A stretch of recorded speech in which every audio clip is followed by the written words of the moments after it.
रामकृष्ण हरी विठ्ठल केशवा, रामकृष्ण हरी विठ्ठल केशवा, रामकृष्ण हरी विठ्ठल केशवा, रामकृष्ण हरी विठ्ठल केशवा. पुंडलीक वरदा हरी विठ्ठल श्री ज्ञानदेव तुकाराम, माऊली ज्ञानेश्वर महाराज की जय. जगद्गुरु तुकाराम महाराज की जय. सद्गुरु जोग महाराज की जय. आता तुझ कळेल ते कवी, ताविशी तवी तावी मावी, जवळी अथवा दुरी धवी, घाली संसारी अथवा नको. शरण आलो निणतपणे, भाव आणि भक्ती काहीच नेणे. मतिमंद सर्वज्ञाने, बहुरंकवणे रंकाहुनी. मन स्थिर नाही माझी हाती, इंद्रिय धावता नावरती. सकळ खुंटलिया युक्ती, शांती निवृत्ती जवळी नाही. सकळ निवेदिला भाव, तुझी पायी ठेविला जीव. आता करी कळे तो उपाव, तूची सर्व ठाव देवा माझा. राहिलो धरुनी विश्वास, आधार नेटी तुझी कास. अनेक नेणे मी सायास, तुका म्हणे यास तुझे उचित. शरण आलो नेणतपणे, भाव आणि भक्ती काहीच नेणे.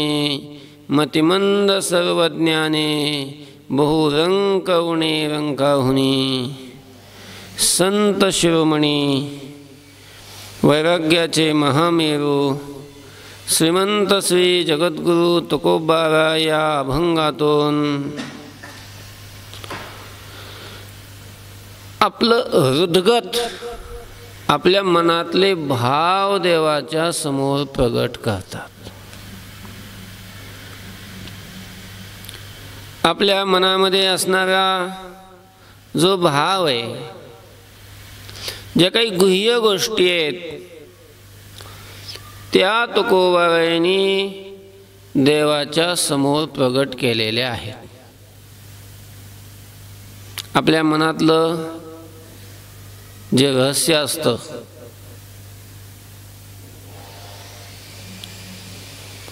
मनुष्य कोणालाही नाही सांगत.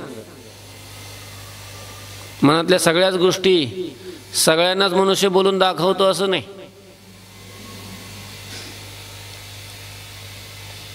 सगळ्याच्या समोर, सगळ्याच्या जवळ ते सांगावं असं माणसाला वाटत नाही. जीवाभावाचा जो असतो त्याला मनुष्य आपल्या मनातल्या सगळ्या गोष्टी सांगत असतो.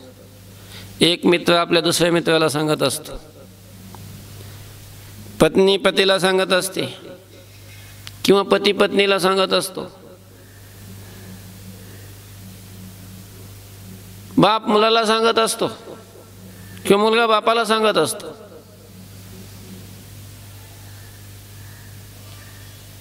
गुरु आपल्या मनातल्या गोष्टी शिष्याला सांगत असतात.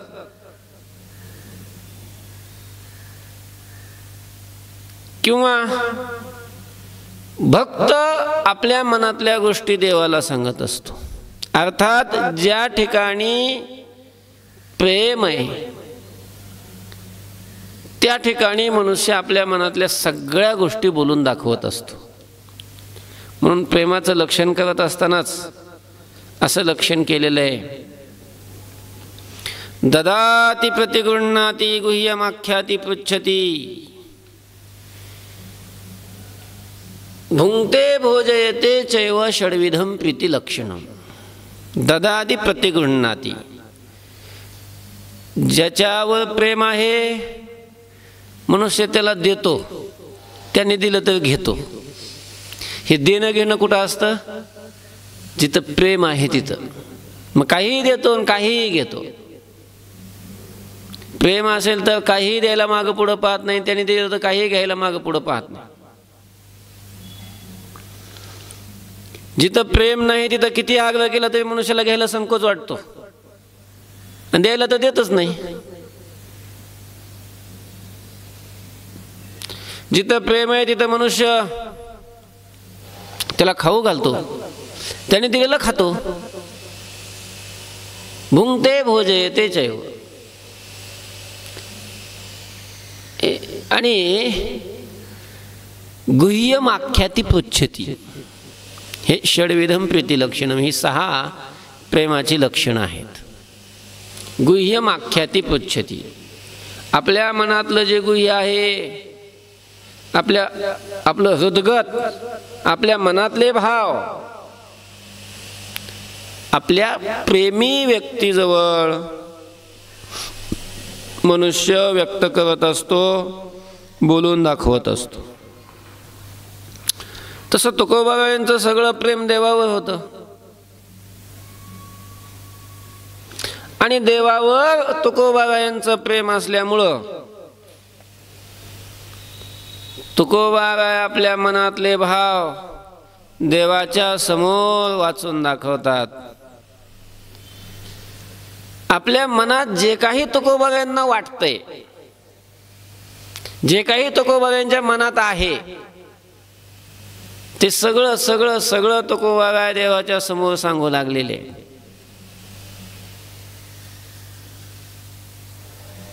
का सांगू लागलेले? ते राहुलच नाही आत.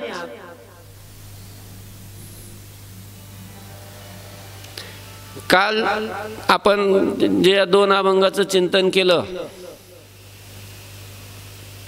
की त्या अभंगामध्ये तुकोबाबाई देवाला शरण गेलेले आहेत. देवाला शरण जाऊन तुकोबाबाई देवाला प्रार्थना करतात की देवा पांडुरंगा,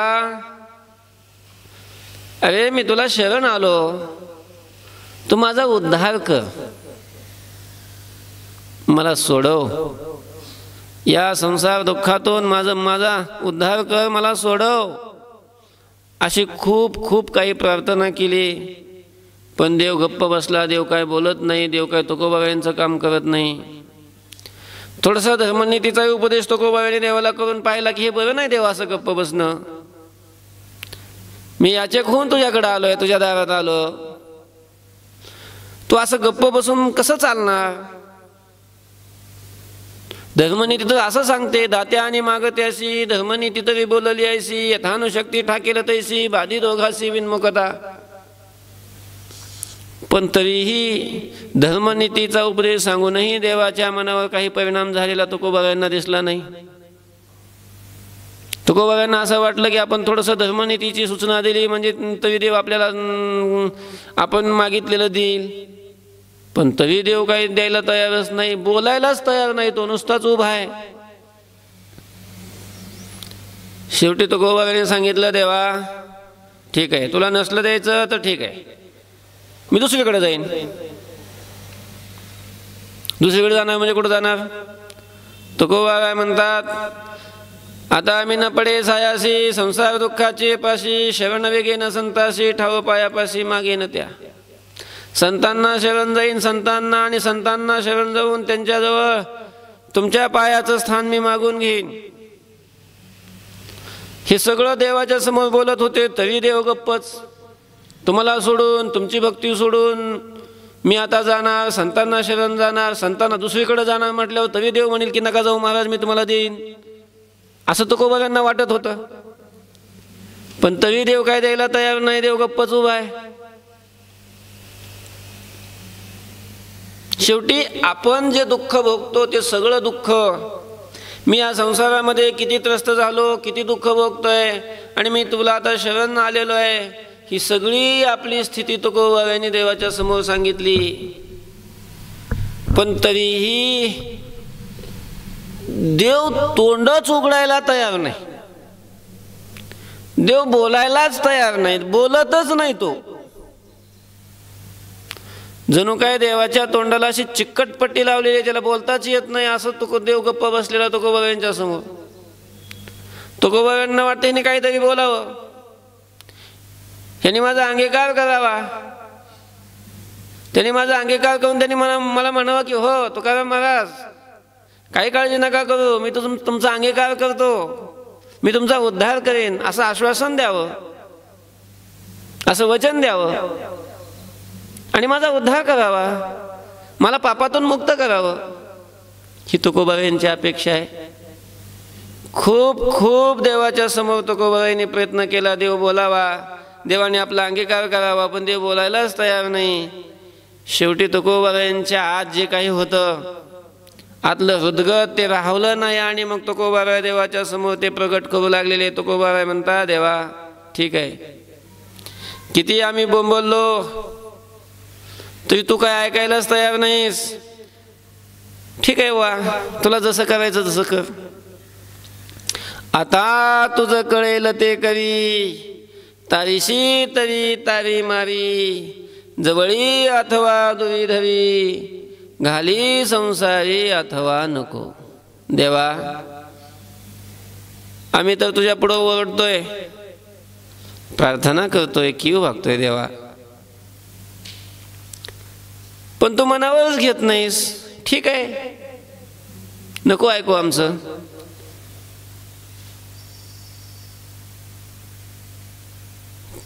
तू तरी कसं काय आमचं ऐकणार, आमच्यात आम्ही ऐकावं असं आमच्याकडे तरी काय आहे. तू ईश्वर आहेस,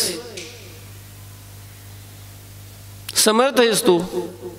ठीक आहे, तुला जसं वाटतं तसं कर, तुला जे करावं वाटेल, जे तुझ्या मनात येईल ते कर, नाहीतरी तू तेच करतोस. तुझ्या मनात आल्यावर कोणाचं काय चालणार आहे. आले देवाजीच्या मना तेथे कोणाचे चालेना, हरिचंद्र तारा राणी वाहे डोंबा घरी पाणी. तुझ्या मनात आल्यानंतर काय, तिथं कोणाचं काय चालणार आहे. तू जसं ठरवशील तसंच होतं, त्याच्यात काय अन्यथा नाहीच आहे.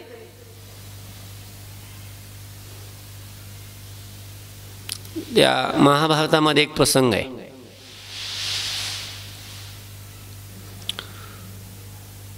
महाभारतीय युद्ध संपलं, पांडवांचा विजय झाला, कौरव सगळे मारले गेले. कौरव मारले गेल्याच्या नंतर युधिष्ठिराचा राज्याभिषेक झाला. भगवान श्रीकृष्ण स्वतः तिथं होते हजर. युधिष्ठिर राजा झाला, पण त्याच्या चित्ताला काही समाधान नाही. वाईट वाटत होतं दुर्योधनाला, आपलं युधिष्ठिराला. का वाईट वाटत होतं. युधिष्ठिराला असं वाटायचं किती लोक मेले. 18 अक्षौहिणी सैन्य होतं महाभारतीय युद्धाच्या वेळेत. सगळे मेले, फक्त पांडव वाचले. आणि कौरवाकडला फक्त अश्वत्थामा आणि कृतवर्मा. कौरवाच्या बाजूचे अश्वत्थामा एक वाचला, कृतवर्मा एक वाचला आणि कृपाचार्य चिरंजीव होते नाही, त्याच्यामुळे ते वाचले. सगळे मेले, कोणी वाचलं नाही. युधिष्ठिराला वाटायचं एवढे लोक मेले, या सगळ्या लोकांच्या मरण्याला कारण कोण, निमित्त कोण झालो, मी झालो. मला राजा व्हायचं होतं आणि मला राजा होण्याकरता लोक एवढे मेले, सगळ्यांनी प्राण दिले. किती मोठं पाप आहे. आणि त्यामुळं युधिष्ठिर समाधानी नव्हता, त्याला खेद वाटायचा, वाईट वाटायचं. भगवंताने विचार केला, हा जर असाच खेद मानून बसला, वाईट वाटायला लागलं तर राज्य कसं करणार. याला राज्य करायचंय, राजा आहे हा. राजा जर दुःखी असेल तर प्रजाला सुखी कसा ठेवील तो. याच्या मनातल्या सगळ्या शंका आपण घालवायला पाहिजेत. पण मग एखाद्या अधिकारी व्यक्तीकडून जर याला उपदेश घडवला तर मग ते आणखीनच चांगलं आहे. म्हणून भगवंतानी युधिष्ठिराला आणि सगळ्याच पांडवांना कुरुक्षेत्रावर भीष्म पितामहाकडे घेऊन आले. पितामह भीष्म बाणाच्या शय्येवर पडलेले होते. युद्ध संपल्यावरही ते जिवंत होते, कारण इच्छा मृत्यू त्यांना वरदान होतं. ज्यावेळेला त्यांची इच्छा होईल त्याच वेळेला ते प्राण सोडत होते, सोडणार होते.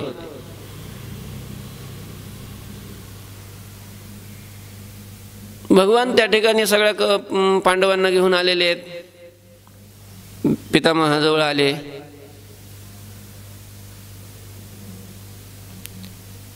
युधिष्ठिर आहे, भीम आहे, अर्जुन आहे, नकुल सहदेव आहे, कुंती आहे, धृतराष्ट्र आहे, गांधारी आहे, द्रौपदी आहे. सगळे सगळे परिवारातले सगळे लोक आलेले आहेत. एका एकाने सगळ्यांनी पितामहाचं दर्शन घेतलं.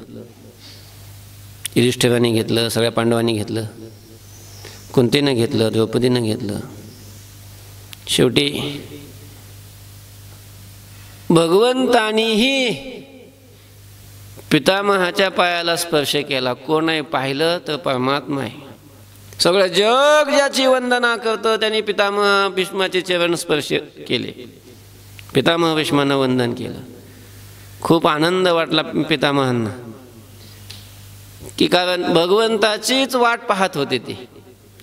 परमात्म्याला पाहत पाहत परमात्म्याचं मुखावलोकन करत करत आपले प्राण आत्मस्वरूपामध्ये विलीन करायचे त्यांनी ठरवलेलं होतं.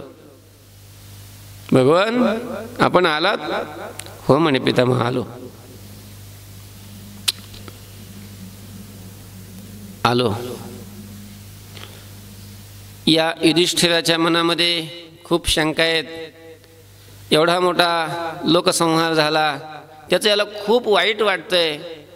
त्यामुळं काही त्याला धर्मनीतीचा तुम्ही काही उपदेश करा आणि त्याच्या सगळ्या शंका नष्ट करून टाका. त्याच्यासाठी यांना सगळ्यांना घेऊन मी तुमच्याकडे आलो. पितामह भीष्माने या सगळ्याकडे पाहिलं. युधिष्ठिराला जवळ बोलवलं. युधिष्ठिरा जवळ ये. युधिष्ठिर जवळ आला. पितामह भीष्म हसले आणि हसून युधिष्ठिराला विचारत, युधिष्ठिरा तुला काय वाटतं? अरे कौरव पांडवाचं युद्ध झालं, त्या कौरव पांडवाच्या युद्धामध्ये तुमचा विजय झाला, यात नवल नाही काही. पण तुमच्या पक्षाकडं युधिष्ठिरासारखा राजा आहे, भीमासारखा गदाधारी आहे, अर्जुनासारखा गांडीव धनुष्यधारी आहे, की जे अर्जुनाचं वर्णन करत असताना ज्ञानोबायांनी सुद्धा वर्णन केलं, ज्याने संग्रामी हर जिंकिला, निवात कवचाचा ठाव फेडिला. अर्जुनाची एवढी योग्यता की ज्यांनी भगवान शंकराला युद्धामध्ये जिंकलं. असा अर्जुन ज्या पक्षाकडे, नकुल सहदेव आहे, आणि सगळ्यात महत्वाचं अखिल कोट ब्रह्मांडाचा नायक, ज्याच्या संकल्पाने जगाची उत्पत्ती होते, ज्याच्या संकल्पाने जग चालतं आणि ज्याच्या संकल्पाने प्रलय होतो, सगळं जग नष्ट होतं, असा भगवान श्रीकृष्ण ज्यांचा पाठीराख आहे, तरी तुम्हाला एवढी संकट? किती किती संकट म्हणे तुम्हाला. पांडवांचा जर विचार केला, किती संकट आहे पांडवांच्या जीवनामध्ये, विचार करा किती संकट आहेत. लहानपणीच बाप मेला, भीष्माच्या छत्र छायेखाली कसं तरी त्यांचं बालपण गेलं. थोडेसे मोठे झाले, गुरुकुलामध्ये गेले, गुरुकुलातून आले, त्यांना विष देऊन वगैरे मारण्याचा प्रयत्न केला, जाळून मारण्याचा प्रयत्न केला. त्यांच्या बापाचं राज्य असताना त्यांना न देता त्या राज्याची विभागणी करून त्यांना फक्त खांडववन दिलं, हा अन्याय केला. ते खांडववनाचं त्यांनी इंद्रप्रस्थ केलं, तेही त्यांच्या डोळ्यात सलायला लागलं. तेही कपट करून, द्यूतक क्रीडा करून कपटाने तेही घेतलं, त्यांना वनात पाठवलं. किती किती किती दुःख आहे पांडवांना. पाहते पांडव अखंड वनवासी, परित्या देवासी आठविती. किती दुःख आहे, किती दुःख आहे. भर सभेमध्ये तुमची पत्नी लग्न करण्याचा प्रयत्न केला, किती अपमान आहे, किती दुःख आहे जीवनामध्ये. पण पितामह भीष्म युधिष्ठिराला विचारता, तुला हे माहिती आहे हे कशामुळे घडलं सगळं? धर्म तुमच्या पक्षाकडे असताना सुद्धा, मोठे मोठे योद्धे असताना सुद्धा, आणि भगवान श्रीकृष्ण ज्यांचा पाठीरा काय असं एवढं सगळी जमेची बाजू असताना सुद्धा एवढी तुमच्यावर संकट आणि एवढी तुमच्या जीवनामध्ये दुःख जे आले, याचं कारण तुला माहिती आहे काय आहे ते? युधिष्ठिराने मान खाली घातली. पितामहाला सांगितलं, नाही म्हणे पितामह, नाही माहिती. हसले पितामह, सांगितलं काय नाही म्हणे युधिष्ठिरा, ही सगळी याची इच्छा आहे. ईश्वर इच्छा गरी असी, याच्या सत्तेशिवाय याच्या इच्छेशिवाय झाडाचं पान हलत नाही. पान एवढी सगळी तुमची जमेची बाजू असताना सुद्धा तुमच्यावर एवढी संकट येतात, तुमच्यावर संकट यावी याची इच्छा होती. आले देवाजीच्या मनात तेथे कोणाचे चालेना. कोणाला संकटात ठेवायचं आणि कोणाला संकटात ठेवायचं नाही, कोणाला दुःखात ठेवायचं, कोणाला सुखात ठेवायचं, हे त्याच्या इच्छेवर निर्भर आहे. ईश्वर इच्छा गरीयसी. ईश्वराच्या इच्छेशिवाय काय आले सांगितलं झालं ते. म्हणून देवाने जशा अवस्थेमध्ये ठेवलं तशा अवस्थेमध्ये समाधानी राहावं.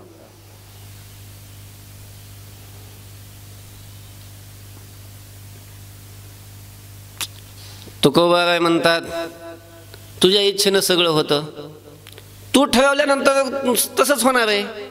त्याच्यामुळं देवा, मी कितीही बोंबललो आणि कितीही तुझ्या पुढं मी टाहो फोडला आणि कितीही मागणी केली आणि कितीही प्रार्थना केली आणि कितीही क्यू भाकली, तरी त्याचा काय उपयोग होणार आहे? शेवटी तुझ्या मनात आल्यानंतर तुला जसं वाटेल तसंच तू करणार आहेस, म्हणून तसंच कर. तुला जसं वाटतं तसं कर. आता तुझं कळेल ते करी. आता तुला जसं करावं वाटेल, तुला जसं कळेल किंवा आता असं करावं तसं कर. काय करायचं ते कर माझ्याविषयी तू. मला जर तारायचं असेल, माझा उद्धार करायचा असेल तर मला तारून ने. नाही तारायचं तर तसंच मारून टाक. तारीशी तरी तारी, नाही तर मारी.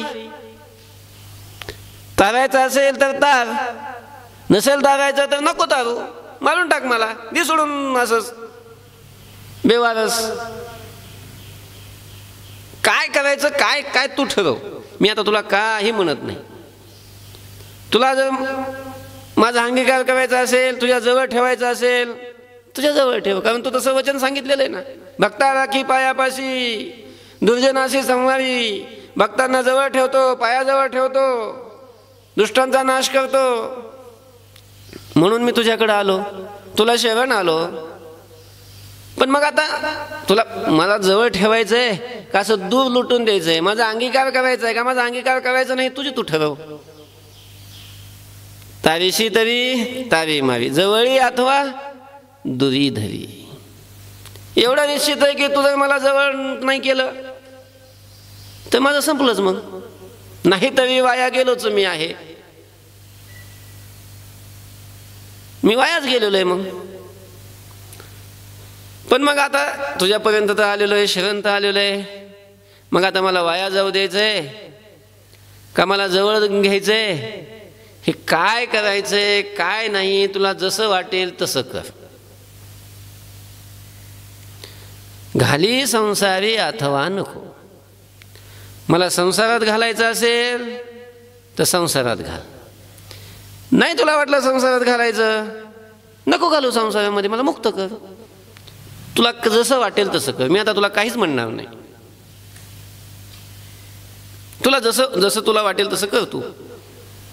पण देवा, तुला आता मी सांगत नाही असं कर तसं कर तसं कर, काही सांगत नाही. फक्त आता मी कसा आहे आणि मी काय करतो आणि काय केलं ते सांगतो तुला. तुला काय करायचं तू ठरव. पण माझी स्थिती अशी आहे, आपल्या मनातला भाव तुकोबाराय बोलून दाखवतात. तुकोबाराय म्हणतात, शरण आलो नेणतपणे, भाव आणि भक्ती काहीच नेणे, मती मंद सर्वज्ञाने, बहुरंक उणे रंकाहुनी. शरण आलो नेणतपणे, देवा तुला मी शरण आलो. आणि हे सगळं नेणतपणानं, अज्ञानपणानं मी शरण आलेलो आहे. अज्ञानानं मी काय असं खूप ज्ञानी असं काही नाही. शरण कसं जावं, ती शरण जाण्याची पद्धत सुद्धा मला माहिती नाही. तुझी भक्ती कशी करावी ती भक्तीही मला माहिती नाही. भक्तीचे किती प्रकार असतात, कुठं नवविधा भक्ती सांगितली, कुठं पंचप्रकारची सांगितली, कुठं अनेक असं वेगवेगळे प्रकार सांगितलेले. हे मला असलं काही कळत नाही देवा. भाव आणि भक्ती काहीच नाही. माझ्या अंतःकरणामध्ये तुझ्याविषयीचा भाव बी आहे का नाही हेही मला माहिती नाही. तुझ्या विषयीची माझ्या अंतःकरणामध्ये भक्ती आहे का नाही हेही मला माहिती नाही. हेही मला कळत नाही. मी अज्ञानी आहे देवा. असं अज्ञानपणानं नेणतपणानं मी तुला काय आलो, शरण आलो. हे मला काहीच कळत नाही. तुझं भजन कसं करावं हे कळत नाही, तुझी पूजा कशी करावी हे कळत नाही, तुझी कथा कशी करावी हे कळत नाही, तुझे गुण कसे तुझे गुण किती आहेत ते मला काहीच वर्णन करता येत नाही. म्हणजे भक्ती कशी करावी हे मला माहिती नाही. ती माझ्या ठिकाणी आहे का नाही हेही कळत नाही. असं मी नेणतपणानं तुला काय झालो, शरण आलो. शरण आलो नेणतपणे, भाव आणि भक्ती काहीच नेणे. भावही कळत नाही. आणि देव तर भाव पाहतो. त्याच्याकडे जो जातो देव, त्यानं कपडे कसे घातलेत हे नाही पाहत, माळा किती घातल्यात हे नाही पाहत, गंध किती मोठा लावला आहे देव हेही पाहत नाही, कुठं राहतो हेही पाहत नाही, कोणत्या वयाचा हेही पाहत नाही, कोणत्या जातीत जन्माला देव हेही पाहत नाही. देव जो पाहतो ते काय पाहतो, भाव पाहतो. भाव पाहे गोडी भावाची, अंतरीची घेतो गोडी, पाहे जोडी भावाची. भाव पाहतो. तो कवा म्हणतात आता तो भावही माझ्या ठिकाणी आहे की नाही काय माहिती, ते सुद्धा मला कळत नाही. आणि भक्ती तर नाहीच नाही.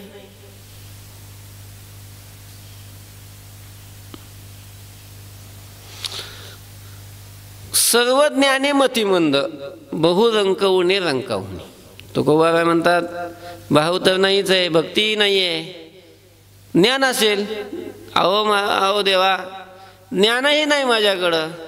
ज्ञानाच्या बाबतीमध्ये तर मी अतिशय मंदमतीचा आहे, मंद बुद्धीचा आहे. काही समजत नाही. ज्ञान तरी कसं असणार मला? कुठं गेलो मी, कुठं शिकायला, कुठं कोणत्या शाळेत, का कोणत्या गुरुकुलात गेलो, का कोणत्या आश्रमात गेलो, का कुठं कोणत्या कॉलेजला गेलो? कुठंच नाही गेलो. लहानपणीच लग्न झालं, लहानपणी संसाराची जबाबदारी माझ्यावर पडली, संसार केला.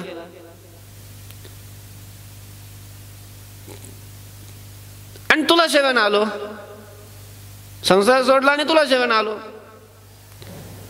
कुठं शिकलोच नाही. त्यामुळे मला ज्ञानही अशा प्रकारचं काही नाहीये. सर्व ज्ञानाच्या बाबतीमध्ये मी मंदमतीचा आहे, मंदमतीचा. माझी बुद्धी सुद्धा कशी आहे, मंद आहे. काय कळेल अशा प्रकारची पात्रता माझ्या बुद्धीमध्ये नाहीये. आणि बहुरंक उणे रंकाहुनी, आणि खूप रंकापेक्षा रंक आहे, दरिद्र्यापेक्षा दरिद्री.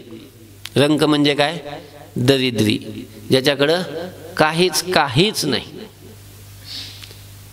काही जणांकडे कसं असतं, आला परमार्थात, लागला भजन करायला. नाही एखाद्याला जमलं, नाही पाठांतर होत, नाही बुद्धी, नाही अक्कल, पण मग त्याला स्वर तरी लागतो, भजन तरी करता येतं. आवाज चांगला असतो, गोड. असं म्हणायला लागला की लोक मंत्रमुग्ध होऊन जातात. त्यांनी म्हणतच राहावं वाटतं, आवाजात गोडवा असतो. काहीच्या आवाजात गोडवा नसला तर त्यांना ताल येतो, चांगला वाजवता बिजवता येतं, ताल असतो.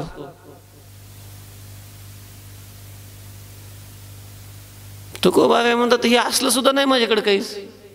सगळ्याच बाबतीत मी रंक आहे,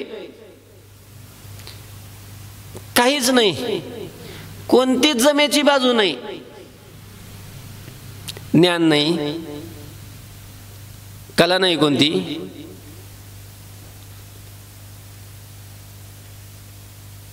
सगळ्यात म्हणजे ज्याच्याजवळ काहीच नाही असा मी आहे. रंकापेक्षा रंक, बहुरंक उणे रंका होणे. आता मग असा आहे मी, काय करायचं तू ठरव भाऊ. आता मन स्थिर नाही माझी हाती, इंद्रिय धावता नावरती, सकळ खुंटलिया युक्ती, शांती निवृत्ती जवळी नाही. तुकोबा म्हणता देवा,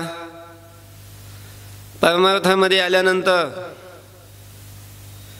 तुझ्यापर्यंत पोहोचायचं असेल तर भक्ती करावी लागते, साधना करावी लागते. आणि ती साधना करत असताना तो लवकर पोहोचतो तुझ्यापर्यंत. या संसारातून बाहेर तो पडत असतो की ज्याने आपल्या मनावर विजय मिळवलेला आहे, ज्याचं मन स्थिर आहे. मन स्थिर, परमार्थामध्ये मन स्थिर पाहिजे. काय काय स्थिर पाहिजे? मन स्थिर पाहिजे. किती त्याला बोलता येतं याच्यापेक्षा त्याचं मन कसं हे महत्वाचं आहे. कला, विद्वत्ता याला भक्तीमध्ये महत्व नाहीये. भक्तीमध्ये महत्व कशा, सगळ्यात कुठलंही साधन असो, भक्तीचा असो, निर्योगाचा असो किंवा कोणता असो, मन ज्याच्या स्वाधीन आहे तो परमार्थामध्ये मोठा आहे. ज्याच्या मन स्वाधीन नाही त्यानं किती हजारो जन्म जरी साधना केली तरी त्याला परमार्थातलं फल नाही प्राप्त होत. परमार्थाची साधनं ज्याच्या करता आहेत, परमार्थातलं जे मुख्य फल असतं त्या मुख्य फलापासून तो वंचित राहतो. आणि परमार्थातलं फल आहे भगवत प्राप्ती, भगवत साक्षात्कार, संसार दुःखाची निवृत्ती, संसारापासून सुटका आणि मुक्ती. हे परमार्थातलं फल आहे. आणि जोपर्यंत त्याला मन सहाय्य करत नाही तोपर्यंत त्याला ते प्राप्त होत नाही. ज्याला मनाने सहाय्य केलं त्याला मग कठीण नाही.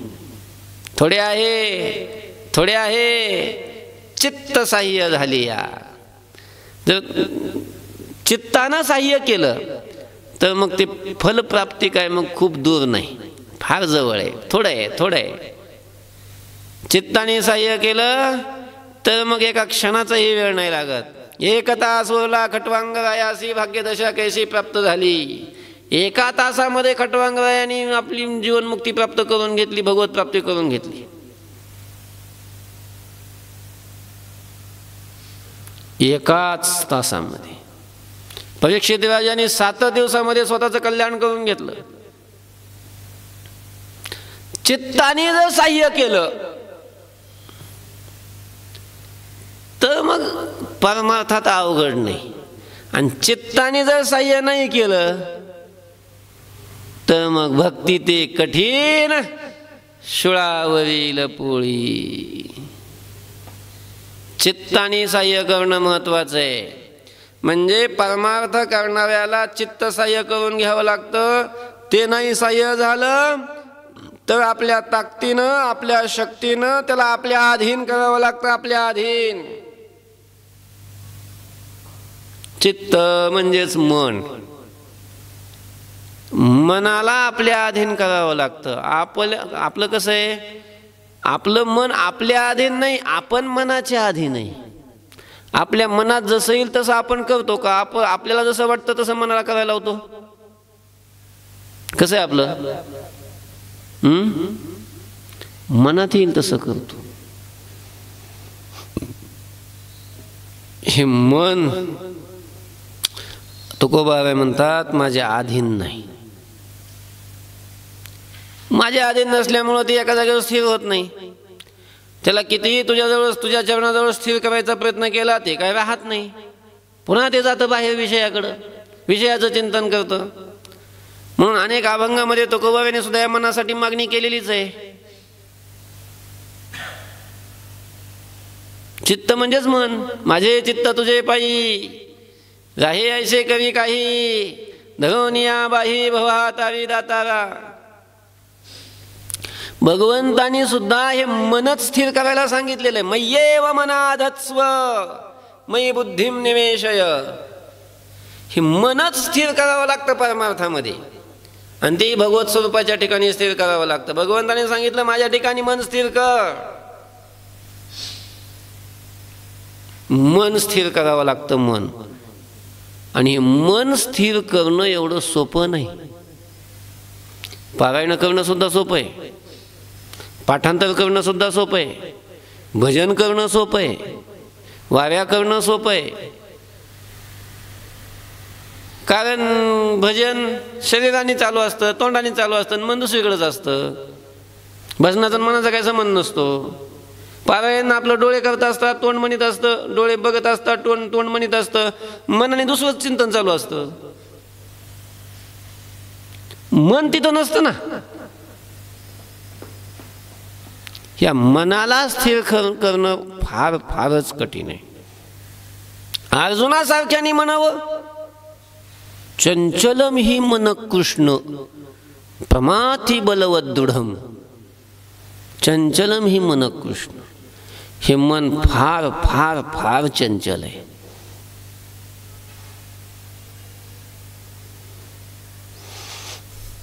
तो आहे अर्जुन. काय तो आहे अर्जुन की ज्या अर्जुनाला स्वर्गामध्ये उर्वशी सारख्या अप्सरेनं अर्जुनाच्या जवळ कामयाचना करून सुद्धा ज्या अर्जुनाचं मन यत्किंचितही विचलित झालं नाही, यत्किंचितही. अर्जुन स्वर्गात गेला होता वनवासामध्ये असताना. काही विद्या प्राप्त करण्याकरता, काही अस्त्र प्राप्त करण्याकरता म्हणून भगवंताच्या सांगण्यानुसार अर्जुन स्वर्गात गेला. आता स्वर्गात इंद्र म्हणजे तसं अर्जुन इंद्राचाच पुत्र होता, त्यामुळे इंद्राचं स्वर्गातला राजाच इंद्र आणि त्याचंच अर्जुनावर प्रेम असल्यामुळे अर्जुनाला तिथं जाणं काही एवढं अवघड नव्हतं. स्वर्गात गेला, त्याला जे काही तिथं अस्त्र प्राप्त करायचे होते अस्त्र प्राप्त करून घेतले. बरेच दिवस स्वर्गात राहिला अर्जुन. पण अर्जुन फारच सुंदर होता, इंद्राचाच मुलगा होता तो. उर्वशीचं मन अर्जुनाच्या ठिकाणी जडलं.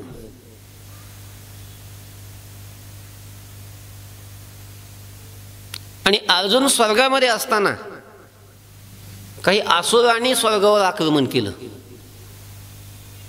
निवात कवच वगैरे ते आहे ना, तेच. त्या असुरांनी स्वर्गावर आक्रमण केलं. असुरांचं देवांचं युद्ध सुरू झालं.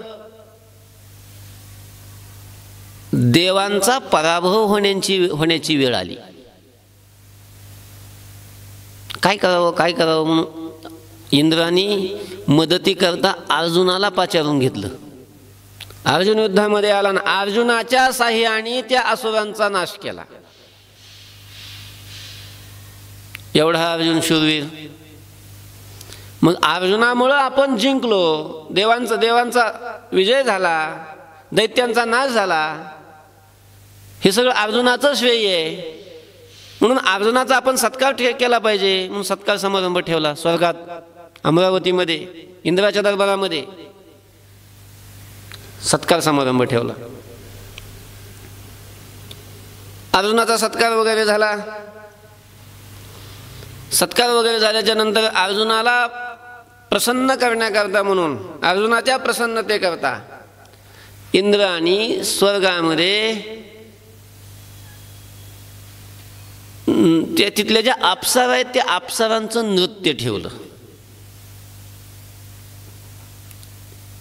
मग एका एका अप्सरांना पाचारण करून एक एक अप्सरा त्या रंगमंचावर येऊन नृत्य करायला लागली. उद्देश हाच की फक्त अर्जुनाने काय व्हावं, प्रसन्न व्हावं.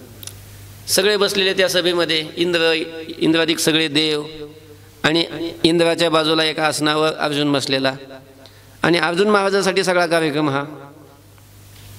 एक एक नर्तिका यायची, तिथली अप्सरा यायची, नृत्य सादर करायची ती रंगमंचावर, निघून जायची. रंभा, तिलोत्तमा, मेनका, अजून बऱ्याच काय सगळे नाव आता मला एवढी पाठही नाहीत, काय एवढी ते पाठ करण्याची गरजही नाही. सगळ्यांनी येऊन आपलं आपलं नृत्य सादर केलं. मेनकीने येऊन सादर केलं नृत्य. अप्सरा नृत्य सादर करत होती, पण अर्जुन ज्या वेळेला नृत्य सुरू झालं त्यावेळेला त्यांनी जी मान खाली घातली, अर्जुनाने मानच वर नाही केली. मेनका आली, नृत्य सादर करून गेली. रंभा आली, नृत्य सादर करून गेली. तिलोत्तमा आली, नृत्य सादर करून गेली. शेवटी सगळ्या अप्सरांचं नृत्य झाल्याच्या नंतर ज्यावेळेला उर्वशी आली नृत्य सादर करण्याकरता, उर्वशी नृत्य सादर करायला लागली. आणि उर्वशी रंगमंचावर आल्यानंतर अर्जुनाने जी वरमान केली आणि एक टक पाहायला लागला की अर्जुनाची या डोळ्याची पापणी सुद्धा खाली पडेना. तुझं पाहता सामोरी, दृष्टी न फिरे माघारी, असं सगळ्यांना वाटलं. इंद्राने पाहिलं की इतर अप्सरांचं नृत्य चालू असताना अर्जुनानं मान वर नाही केली, आणि उर्वशी आली आणि उर्वशीचं नृत्य पाहत असताना अर्जुन अशी डोळ्याची पापणी पडू देत नाही.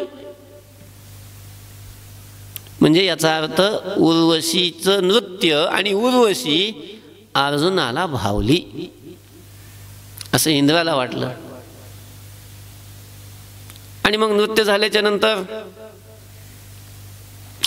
तो कार्यक्रम संपल्याच्या नंतर अर्जुन आपल्या ज्या विश्रांतीच्या ठिकाणी तिथं गेला. इंद्राने त्या उर्वशीला बोलावून घेतलं, सांगितलं की आज तू अर्जुनाच्या सेवेकरता जायचं. ठीक आहे म्हणे. मनात तिला तिची इच्छा होती. ती अर्जुन ज्या ठिकाणी होता तिथं गेली आणि तिथं जाऊन अर्जुनाच्या समोर ती कामयाचना करायला लागली. अर्जुनाने सांगितलं, नाही, हात जोडले उभा राहायला. जाई ओ तू माते न करी सायास, आम्ही विष्णुदास तैसे न हो.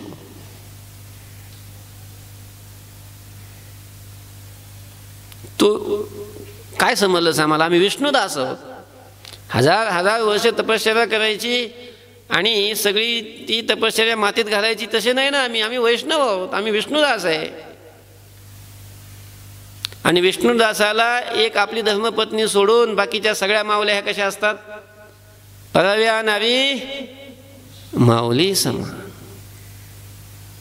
म्हणून माता म्हटलं नाही. आणि मग तिने विचारलं, अरे मग तू एवढं जे एकटक पाहत होत असते, तुझा गैरसमज झाला म्हणे. मी पाहत होतो तुला, पण तुझं सौंदर्य आणि तुझं नृत्य जरी पाहत होतो, पण मी अशा कामभावनेनं पाहत नव्हतो. मग माझ्या कुलाची उत्पत्ती तुझ्यापासून झालेली आहे. पांडव हे जे कुळ आहे, कौरवाचं जे कुळ आहे, हे कुळ मुळात कुणापासून? एका ऋषीपासून. अप्सरा ही उर्वशी आणि एक ऋषी ते, यांच्यापासून हे कुळाची उत्पत्ती झालेली आहे. आमच्या कुलाची आद्य जननी तू आहेस. आणि आमचं कुळ ज्या जननीपासून, ज्या मातेपासून निर्माण झालं, ती आमची आद्य माता कशी हे मी पाहत होतो. नाही, अर्जुन नाही वश झाला. स्वतः भगवंताच्या मांडीपासून निर्माण झालेली उर्वशी किती सुंदर असेल. त्या उर्वशीला भोगण्याकरता तर 100 यज्ञाचं पुण्य करतात आणि स्वर्गात जातात. आणि स्वतः उर्वशी अर्जुनापुढे काम याचना करत असताना सुद्धा अर्जुनाचं मन इतकं सुद्धा विचलित झालं नाही, इतकं सुद्धा. म्हणजे एवढं मन ज्याच्या ताब्यात आहे, एवढं मन ज्या अर्जुनाच्या ताब्यामध्ये आहे, तो अर्जुन या मनाला आकळायचं म्हटल्यानंतर म्हणतोय भगवंताच्या समोर, नाही रे बाबा, चंचलम ही मन कृष्ण प्रमाथी बलवत दृढम. हे मन फारच चंचल आहे. या चंचल मनाला आकळणं एवढं सोपं नाहीये. वायूला एका ठिकाणी बांधणं हे जसं दुष्कर आहे, तसं मनाला आवरणं हे दुष्कर आहे. कारण हे मन फार फार फार विचित्र आहे. तुकोबारा ही तीच आपली स्थिती देवाच्या समोर व्यक्त करतात. तुकोबारा म्हणतात, देवा, हे मन माझं स्थिर होत नाही, काय करू? मन स्थिर नाही माझी हाती, माझे हाती मन स्थिर नाही, माझ्या हातामध्ये ती मन स्थिर होत नाही. बरं, नुसतं मन स्थिर होत नाही असं नाही, इंद्रिय धावताना वरती. हे मन तर धावतच विषयाकडं, पण हे मन धावलं जाईना का मन, पण एकटं जात नाही, नाही इंद्रियाला घेऊन जातं मन.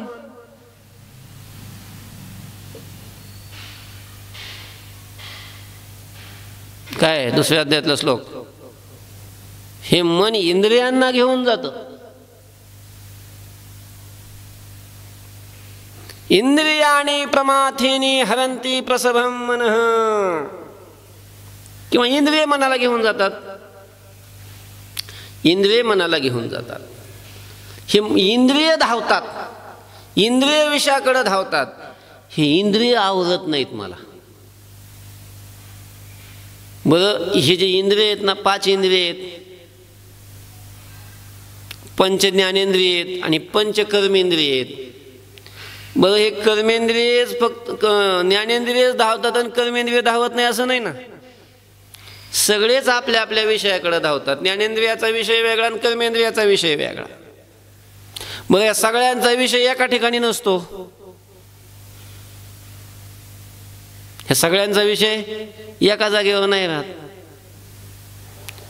श्रोत्राला शब्द लागतात तर ते शब्दाकडे घेऊन जातं जीवाला. त्वगेंद्रियाला स्पर्श लागतो तर ते त्वगेंद्रिय धावतं स्पर्शाकडं. नेत्राला रूप लागतं तर ते रूपाकडे धावतं. रसनेंद्रियाला रस लागतो तर ते रसाकडे धावतं. एकादशीचा सुद्धा विचार करत नाही, हॉटेलमध्ये जाऊन कांदा भजे खातं. म्हणजे रसनेंद्रिय रसाकडे धावतं, घ्राणेंद्रिय गंधाकडे धावतं. कर्मेंद्रिय सुद्धा त्यांच्या विषयाकडे धावत असते त्यांची. फक्त ती एकटे नाही जात, शरीराला घेऊन जातात.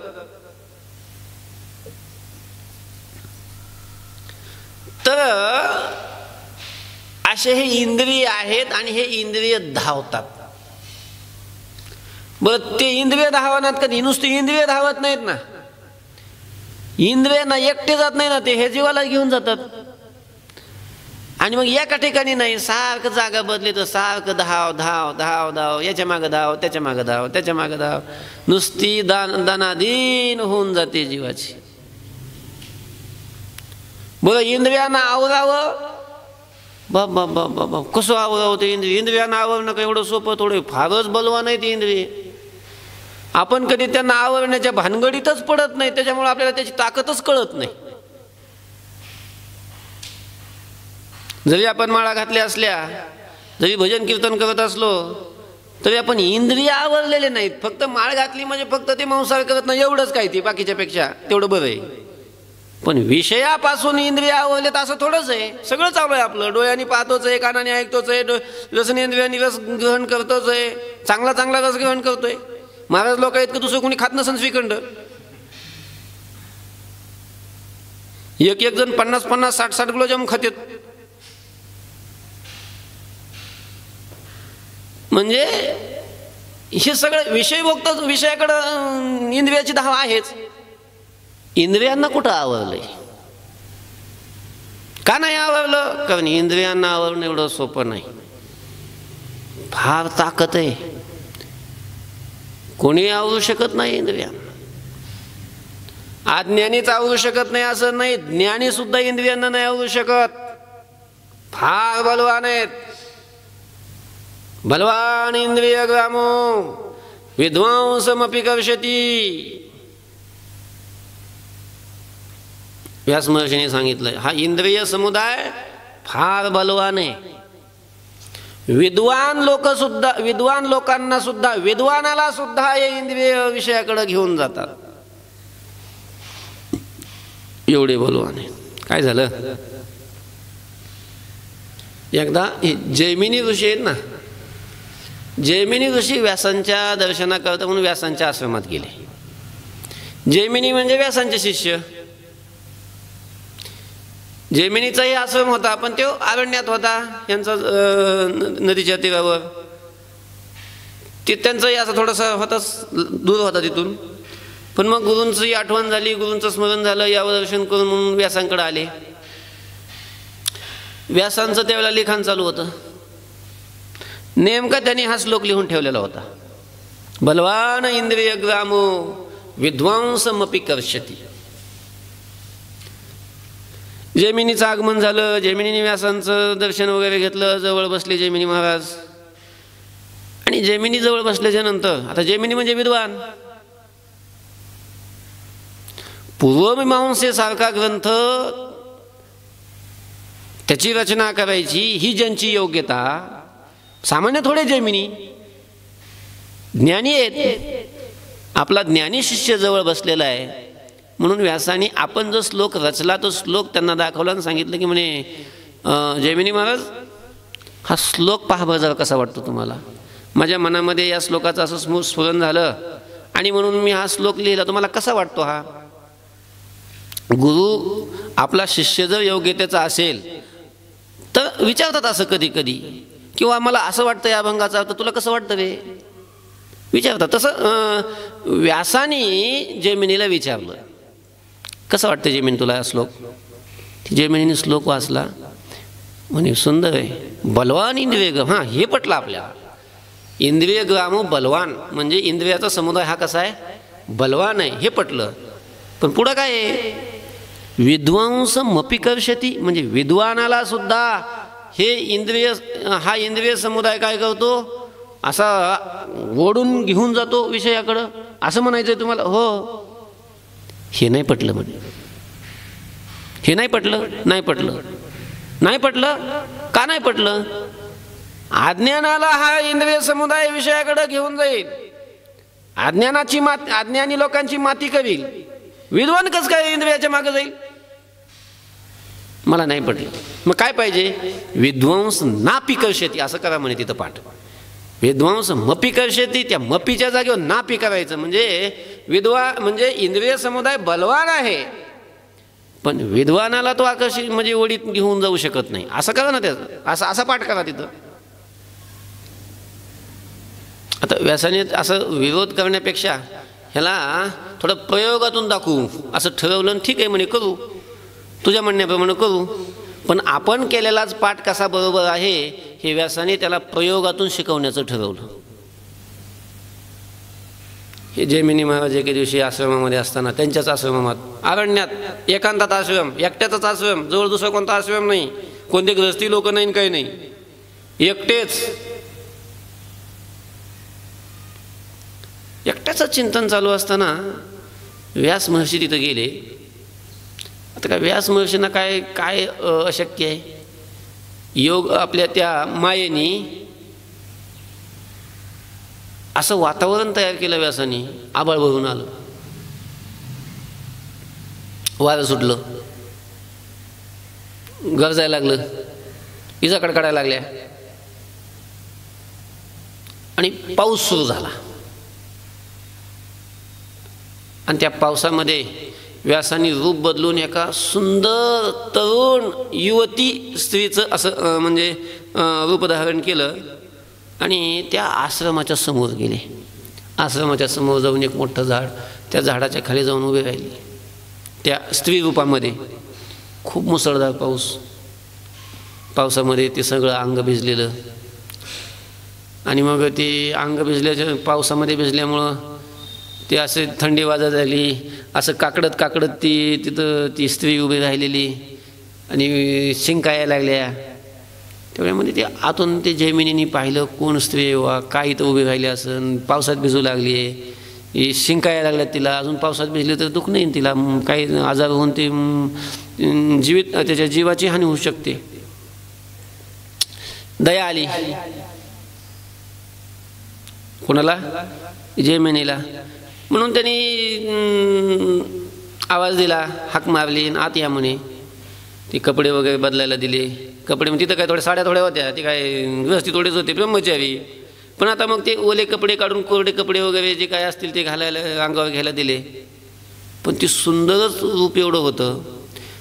जसं जसं तिथं आश्रमात तिचा वेळ जाईल तसं तसं तिच्याविषयीची आसक्ती जैमिनीच्या मनामध्ये निर्माण व्हायला लागली. तिच्याशी बोलायला लागले. ती त्यांच्याशी बोलत होती. बोलता बोलता खूपच तिच्यावर त्यांचं मन बसलं. त्यांनी विचारलं म्हणे कोण आपण? आणि त्या अरण्यामध्ये एकट्या तुम्ही कशाला आला? ती म्हणे तपश्चर्या करायला आली. कशासाठी तपश्चर्या? ती म्हणे मला माझ्या मनासारखा वर प्राप्त व्हावा याच्याकरता मी तपश्चर्या करण्याकरता आली. असं? हो. कसा वर पाहिजे तुम्हाला? तरुण असावा, रूपवान असावा, आरोग्याने संपन्न असावा आणि खूप खूप खूप विद्वान असावा. जैमिनीने विचार केला हे सगळं माझ्या ठिकाणी आहेच. तरुण आहे, रूपवान आहे, निरोगी आहे आणि विद्वान आहे. जैमिनीने सांगितलं म्हणे देवी मग तुमची तपश्चर्या फलद्रूप झाली. मी कसं काय? मग मी तुमची जशी इच्छा आहे तसा मी आहे, कराल माझा स्वीकार? तुम्ही विद्वान आहात? हो. जैमिनी आहे मी, व्यासांचा शिष्य आहे. व्यासांच्या सांगण्यावरून पूर्वमीमांसासारखा ग्रंथ रचला मी. असं? हो. कराल माझ्याबरोबर लग्न? खरीन म्हणे लग्न, पण माझी एक आट आहे. काय आट आहे? आमचा कुलाचार असा आहे म्हणे ज्याच्याबरोबर लग्न करायचं त्यांनी अगोदर खांद्यावर घ्यायचं आणि खांद्यावर घेऊन ते ज्या घरात राहतात त्या घराला 3 परिक्रमा करायच्या. खांद्यावर घ्यायचं. ती म्हणे आता फक्त खांद्यावरच घ्यायचं आहे ना, पण आयुष्यभर पुन्हा घ्यावंच लागणार आहे. अगोदर 3 वेळेला परिक्रमा करायला काय लागणार आहे? ती म्हणे ठीक आहे. आणि मग तिथं कोणीच नव्हतं दुसरं. त्यांनी विचार केले तर इथं खांद्यावर घेतलं का डोक्यावर घेतलं का इथं बघायला तरी कोण आहे दुसरं.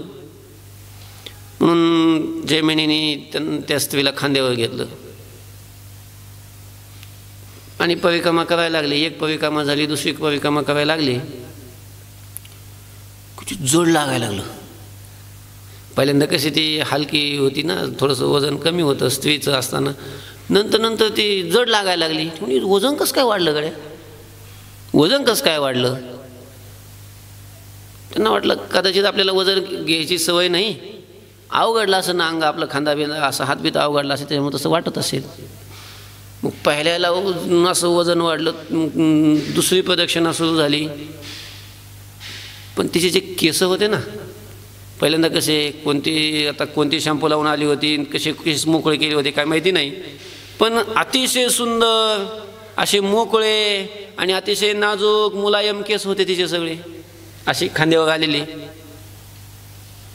दुसरी तिसरी प्रदक्षिणा ज्यावेळेला सुरू झाली ते केस कुठं गेले, सगळे असे जटाच आल्या खांद्यावर असे गेले.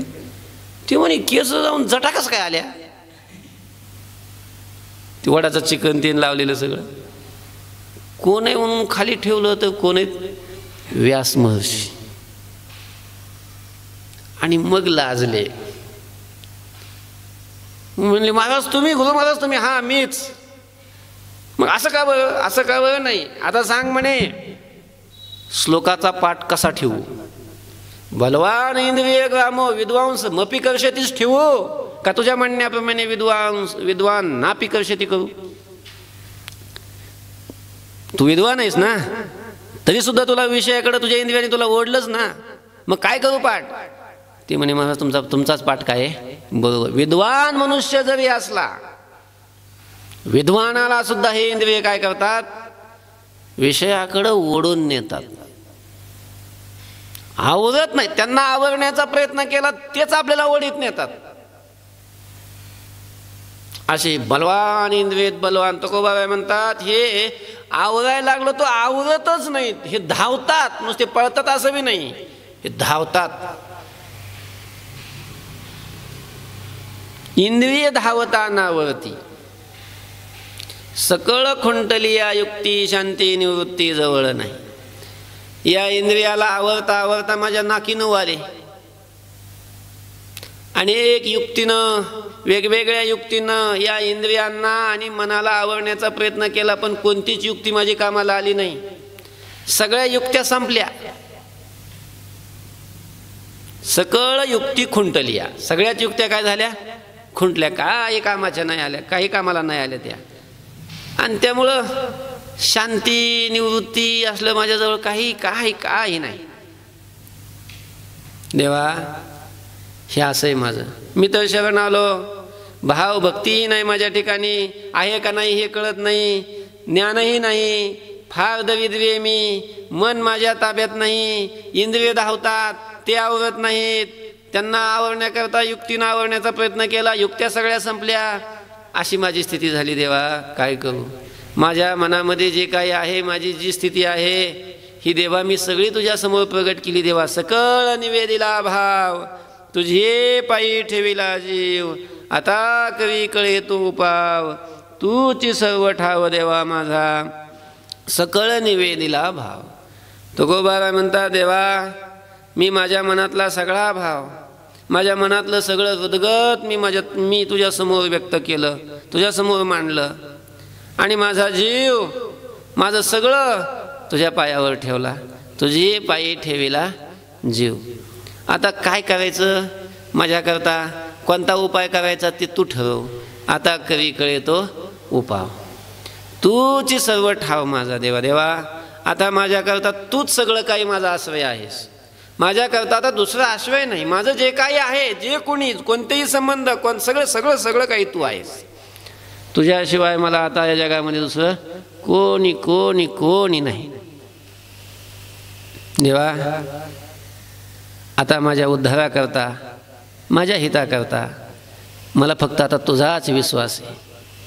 तुझ्याच ठिकाणी विश्वास धरून मी राहिलो धरुनी विश्वास, आधार नेटी तुझी कास, अनेक नेणे मी सायास, तुका म्हणे यास तुझे उचित. तुकोबाराय म्हणता देवा तुझाच आधार धरून राहिलेलो आहे, तुझाच विश्वास धरून राहिलो धरुनी विश्वास, आधार धरुनी राहिलो, तुझी नेटी कास धरुनी राहिलो, तुझी दृढ अशा प्रकारची मी कास धरून राहिलेलो आहे. देवा फक्त तुझा आश्रय केलाय, फक्त तुला धरून राहिलो मी, बाकीचे कुठले सायासन, कोणती साधन हे मला काही माहिती नाही. अनेक नेणे मी सायास, तो का म्हणे यास तुझे उचित. देवा आता मी तर सर्वस्व आता तुला समर्पण केलंय, तुला धरून राहिलो, फक्त तुला. देवा फक्त तुला धरलंय मी आता, एक धविला चित्ती आम्ही रखुमाईचा पती. मग आता याच्यानंतर तुला जे उचित वाटेल, तुला जे योग्य वाटेल ते तू आता काय कर. माझ्याविषयी तुला जे काही उचित वाटेल, यास तुझे उचित, तुझ्या ठिकाणी जे उचित म्हणून वाटेल ते तू आता कर. आता तुझं कळेल ते करी, तारीशी तरी तारी मारी, जवळी अथवा दुरी धरी, घाली संसारी अथवा नको. पुंडलिक वरदा हरे विठ्ठल. मौली ज्ञानेश्वर महाराज की जय.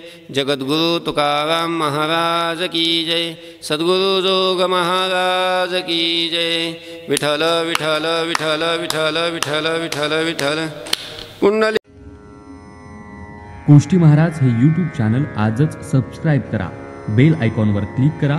शुद्ध सांप्रदायिक चाली, कीर्तनं, प्रवचनं, कथा, पारायणं असे वारकरी संप्रदायाशी संबंधित व्हिडिओ पहा. आपणही पहा आणि इतरांनाही आग्रहपूर्वक सांगा.